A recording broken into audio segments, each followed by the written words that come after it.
प्यारे बच्चों, good afternoon. बच्चों, 7वीं कक्षा गणित में हम त्रिभुजों की सर्वांग समता इस विषय के अंतर्गत हमने प्रश्नावली 7.2 में जो सर्वांग समता प्रतिबंध है उनके बारे में डिटेल से पढ़ा था। और जो प्रतिबंध है, जैसे एस एस एस भुजा भुजा भुजा सर्वांग समता, एस ए एस भुजा कोण भुजा सर्वांग समता, ए एस ए कोण भुजा कोण सर्वांग समता और आर एच एस समकोण कर्ण भुजा सर्वांग समता। तो इनके बारे में हमने डिटेल से पढ़ा था और इनसे संबंधित 3 जो प्रश्न थे प्रश्नावली 7.2 के, वो हमने किए थे और आपको होमवर्क के लिए दिए थे। प्यारे बच्चों, आपकी कक्षा से केवल 5 बच्चों का ही होमवर्क इस बार भी मुझे प्राप्त हुआ है। मोनिका, क्रिश, सिमरन, वैष्णवी और काकुन, इन्हीं बच्चों ने होमवर्क करके मुझे भेजा है। तो बाकी बच्चे भी कृपया करके होमवर्क पूरा करके भेजते रहें। और मैं विशेषकर बच्चों के पेरेंट्स से भी निवेदन करता हूं कि प्रिय अभिभावक, आपके बच्चे की जो कक्षा है 7वीं कक्षा, इसमें 20 के आसपास बच्चे हैं और केवल 4-5 बच्चे ही रूटीन में होमवर्क करके मुझे भेज रहे हैं। और परसों जो मैंने वीडियो भेजी थी, ये वीडियो केवल 4 बच्चों ने ही देखी है। तो प्यारे अभिभावकों, ये ऑनलाइन जो पढ़ाई है ये तभी सार्थक होगी अगर आप लोग सहयोग करेंगे।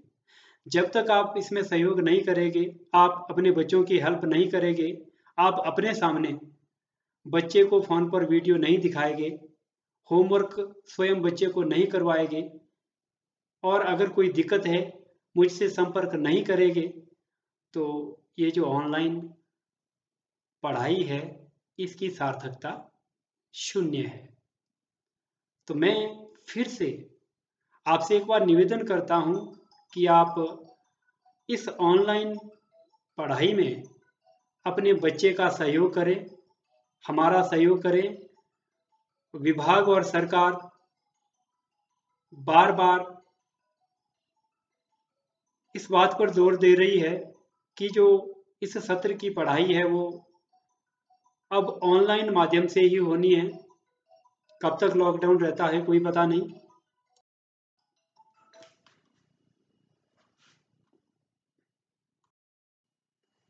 मेरा सभी अभिभावकों से निवेदन है कि आप आज के बाद जो भी मैं गणित की वीडियो स्वयं बनाकर YouTube लिंक के जरिए व्हाट्सएप ग्रुप में मैथ्स 7th विद YPS इस ग्रुप में भेजता हूं, आप इस वीडियो को अपने बच्चे तक पहुंचाएं, अपने बच्चे को दिखाएं और बच्चे की होमवर्क में हेल्प करें।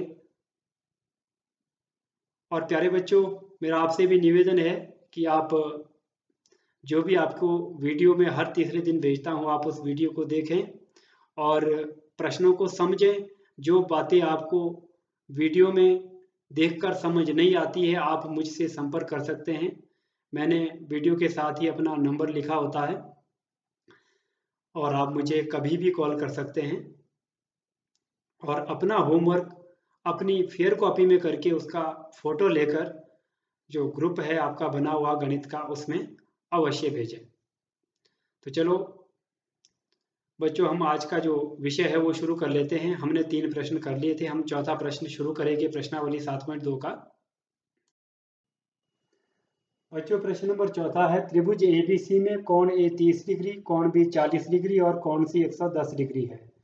और त्रिभुज PQR में कोण P 30 डिग्री, कोण Q 40 डिग्री और कोण R 110 डिग्री है। एक विद्यार्थी कहता है कि कोण कोण कोण एंगल एंगल एंगल सर्वांग समता प्रतिबंध से त्रिभुज ABC और त्रिभुज PQR सर्वांग सम है। क्या ये कथन सत्य है? अगर सत्य है तो क्यों? अगर सत्य नहीं है तो क्यों नहीं है?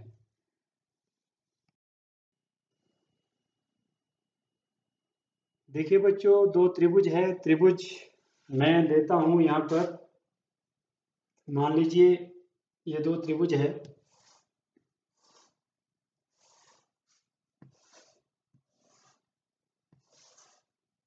और ये जो कोण है 40 डिग्री, 110 डिग्री और 30 डिग्री है, ए बी सी।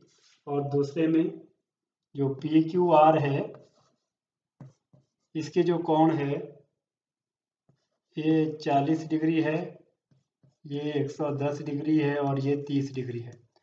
बच्चों, इन दो त्रिभुजों की आकृतियों को आप देखिए, क्या आपको लग रहा है कि ये दो त्रिभुज सर्वांग है? कोण तो ठीक है, संगत कोण बराबर है, कोण ए कोण डी के बराबर है, कोण बी कोण क्यू के बराबर है, कोण सी कोण आर के बराबर है। क्या आपको दिख रहा है कि ये सर्वांग है? सर्वांग कौन से होते हैं? जब एक को उठाकर दूसरे के ऊपर रखेंगे तो वो दूसरे को पूरी तरह ढक लेगा। यहाँ ऐसा नहीं है। तो बच्चों, यदि दो त्रिभुजों में एक त्रिभुज के तीनों कोण दूसरे त्रिभुज के संगत कोणों के समान होते हैं, तो ये बात जरूरी नहीं है कि दोनों त्रिभुजें सर्वांग होगी। तो इसलिए ये जो कथन है ये क्या है? सत्य नहीं है। तो इसमें क्या लिखेगा आप? कथन सत्य नहीं है। तो इस तरह से आप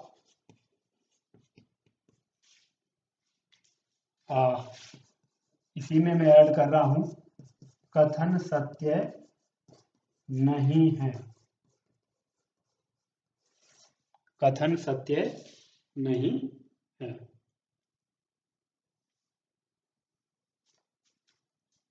कारण लिख लिए इसमें। तो बच्चों, इसमें क्या लिखेगा आप? जो कथन है वो सत्य नहीं है, क्योंकि दोनों त्रिभुजों की भुजाएं समान नहीं है। भुजाएं कौन सी? संगत। यहाँ ब्रैकेट में लिख लेता हूं मैं, संगत। आपने देखा होगा जो मैंने दो त्रिभुज बनाए थे उनमें जो आकृतियां थी त्रिभुजों की, तो संगत जो भुजाएं थी वो अलग अलग माप की थी। बच्चों, पांचवा प्रश्न है, आकृति में दो त्रिभुज ART तथा OWN सर्वांग है जिनके संगत भागों को अंकित किया गया है। हम लिख सकते हैं त्रिभुज RAT सर्वांग है किस त्रिभुज के?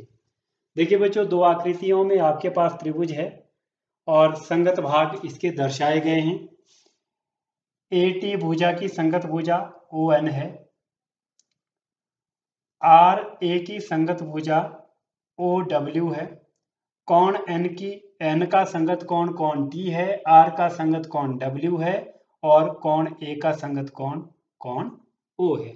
तो आपने बताना है RAT, R, तो R का संगत कोण कौन सा है? W, ठीक है। AT, A का संगत कोण क्या है? O, T का संगत कोण क्या है दूसरे में? N, ठीक है। तो RAT, देखिए R का संगत कोण W, A का संगत कोण O और T का संगत कोण N।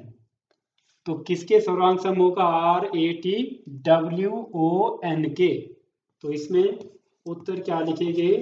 त्रिभुज RAT सर्वांग सम है त्रिभुज WON के।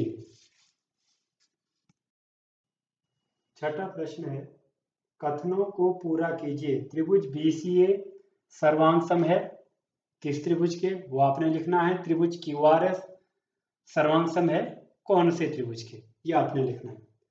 देखिए बच्चों, जो त्रिभुज BCA है, आप यहां देख रहे हैं इस आकृति में BCA। अब BCA जो ये वाला कोण है, ये इस कोण के क्या है? इस कोण के बराबर है ना? इस कोण का संगत कोण ये है। B का संगत कोण तो हो गया B। C का, अब आप देख रहे हैं C का संगत कोण क्या है? ये T है। और A का संगत कोण क्या होगा? A ही होगा। तो क्या बनेगा ये? BTA। तो पहले में आप लिखेंगे जो त्रिभुज BCA है, ये किस त्रिभुज के सर्वांग सम है? त्रिभुज BTA के।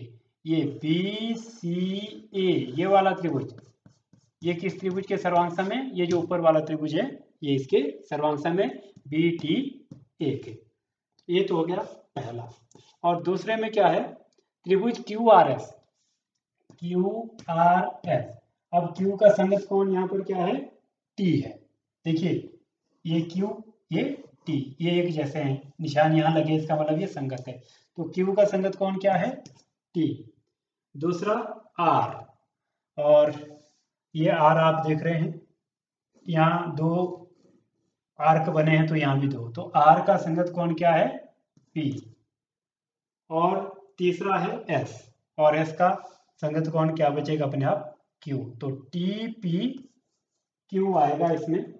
तो दूसरे में जो त्रिभुज QRS है ये किसके सर्वांग है, त्रिभुज TPQ के। तो बच्चों इस तरह से जो छठा प्रश्न है ये आपने कंप्लीट करना है। बच्चों सातवां प्रश्न है, एक वर्गीकृत शीट पर बराबर क्षेत्रफलों वाले दो त्रिभुजों को इस प्रकार बनाइए कि त्रिभुज सर्वांगसम हो, नंबर 2 सर्वांगसम ना हो। देखिए बच्चों हम मानते हैं कि जो ABCD है ये एक वर्गाकार शीट है और इसकी प्रत्येक भुजा हमने 4 सेंटीमीटर ली है। अब हम क्या करेंगे, ये जो विकर्ण है BD इसको मिलाएंगे तो हमारे पास दो त्रिभुज प्राप्त होंगे। एक त्रिभुज होगा ABD और दूसरा होगा BCD। अब ये दोनों जो त्रिभुज है ये दोनों त्रिभुज सर्वांगसम है। अब हम क्या करेंगे, पहले इनका क्षेत्रफल निकालेंगे, फिर देखेंगे क्या इनका क्षेत्रफल बराबर है और उसके बाद इनकी सर्वांग समता के बारे में हम बात करेंगे। तो बच्चों हमने विकर्ण BD को मिलाया, जो हमारे पास त्रिभुज BCD है ये वाला त्रिभुज, इसका क्षेत्रफल हम निकालेंगे। पहले त्रिभुज का क्षेत्रफल होता है 1/2 आधार गुणा ऊंचाई। इस शेडेड त्रिभुज की आधार 4 है और ऊंचाई आधार BC है और ऊंचाई DC है। अब BC और DC का मान भर लेंगे। BC भी 4 है और DC भी 4 है, तो 4 चौके 16, 16/2 8 वर्ग सेंटीमीटर। इसी तरह से जो दूसरा त्रिभुज है त्रिभुज ABD, ये वाला त्रिभुज ABD का क्षेत्रफल निकालेंगे। त्रिभुज ABD का क्षेत्रफल, तो ये भी क्या होगा बच्चों, 1/2 आधार गुणा ऊंचाई होता है। इसमें आधार हम AB लेंगे और ऊंचाई लेंगे AD, तो ये बनेगा 1/2। इसमें भी AB और AD का मान हम भरेंगे 4 × 4, और 4 × 4 कितना होता है 16, 16/2 अगेन ये भी कितना आया 8 वर्ग सेंटीमीटर। तो बच्चों दोनों का आप जो क्षेत्रफल देख रहे हैं ये कैसा है, बराबर है। तो बच्चों अभी हमने देखा जो दो त्रिभुज CBD और त्रिभुज ABD है इनका क्षेत्रफल आपस में बराबर है। अब इन दोनों त्रिभुजों में अगर इनकी भुजाओं की आप तुलना करें तो AD BC के बराबर है क्योंकि दोनों 4 सेंटीमीटर है। AB CD के बराबर है क्योंकि ये भी दोनों 4 सेंटीमीटर है। कौन A और कौन C आप देख रहे होंगे, ये भी 90 डिग्री का है और ये भी 90 डिग्री का। तो यहाँ कौन सी सर्वांग समता आएगी, S से S, भुजा कौन, भुजा सर्वांग समता नियम से दोनों त्रिभुज कैसे हो गए, सर्वांग सम। त्रिभुज ABD सर्वांग सम होगा त्रिभुज CBD के। तो इस तरह से बच्चों ये दोनों त्रिभुज सर्वांग सम हो गए, और दो त्रिभुज अगर सर्वांग सम है तो उनका परिमाप भी क्या होता है, बराबर होता है। तो ये इसमें आपने करना था। इसी तरह बच्चों आप इसका दूसरा भाग करेंगे, प्रश्न नंबर 7वें का। तो बच्चों आज के लिए आपको जो होमवर्क है, आपने प्रश्नावली 7.2 के प्रश्न नंबर 4 से लेकर प्रश्न नंबर 9 तक सभी प्रश्न करने हैं और उसकी फोटो लेकर ग्रुप में आपने ज़रूर भेजनी है। तो बच्चों हम प्रश्नावली 7.2 के 3 प्रश्न ऑलरेडी कर चुके थे। तो प्रश्न नंबर 4, 5वां, 6, 7वां ये मैंने अभी आपको बताया, 8वां 9वां आप खुद करेंगे। तो ये आपके लिए आज का होमवर्क है। तो आज के लिए इतना ही। Thank you very much.